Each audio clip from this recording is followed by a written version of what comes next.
All right, so here we are for part number 3 of the turbo build. Okay, so for this part right here, what we did is we went ahead and finished our final location for the turbo placement that I wanted. And then I started to make a branch out for the crossover tube to be made. So right now, taking my grinder out, made a joint to start the connection. I'm gonna cut this off straight, but this is how it's gonna fit in here for the crossover section. As you can see there, so it'll come straight across and right in there and fit, and boom. So as you can see, everything is still just tacked, and then you can see right here where I started to make the crossover branch right here, and that piece right there is going to run straight underneath. Well, you can't really see too much of it, but it's gonna run across down under everything. Now I know that positioning seems a little low, and I had it actually angle down and then across underneath the engine.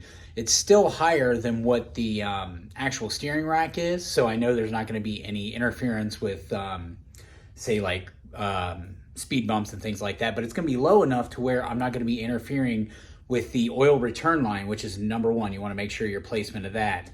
And then also for number 2, it's going to go below all the other power steering and the lower radiator hose as well. So I'm going to have the other side, I'm going to get ready to start unbolting the driver's side header, bring that around, and then mate the two there. So that's a kind of a little bit better representation what we're doing there. So you can see here how it's going to be underneath everything.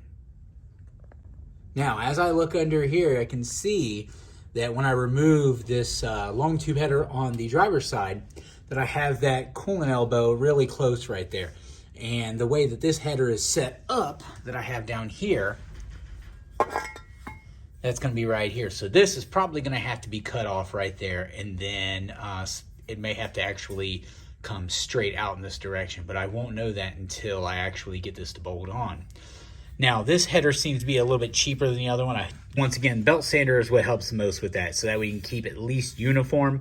But as you can see, it's going to be a lot higher here than it is on the ends, and there's no way to actually try to save material without actually separating the actual runners themselves.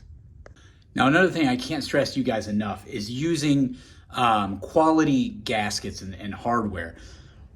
Get the Ford multi-layer steel OEM gaskets. These right here will seal a lot better than anything else you're going to buy out there.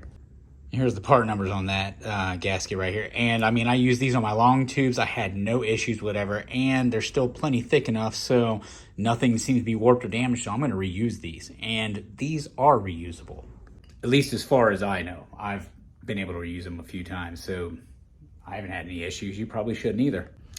All right, and so that's where we're going to be at on our part number 3. That's removing the long tube, getting the shorty header to fit, and just trimming the end off and seeing what angle we have to actually tack in a pipe in there. So part number 4 is going to be the fabrication of that angle that we need, and also the fabrication of the crossover pipe completion. So don't forget to like and subscribe, guys, so that way you don't miss part number 4.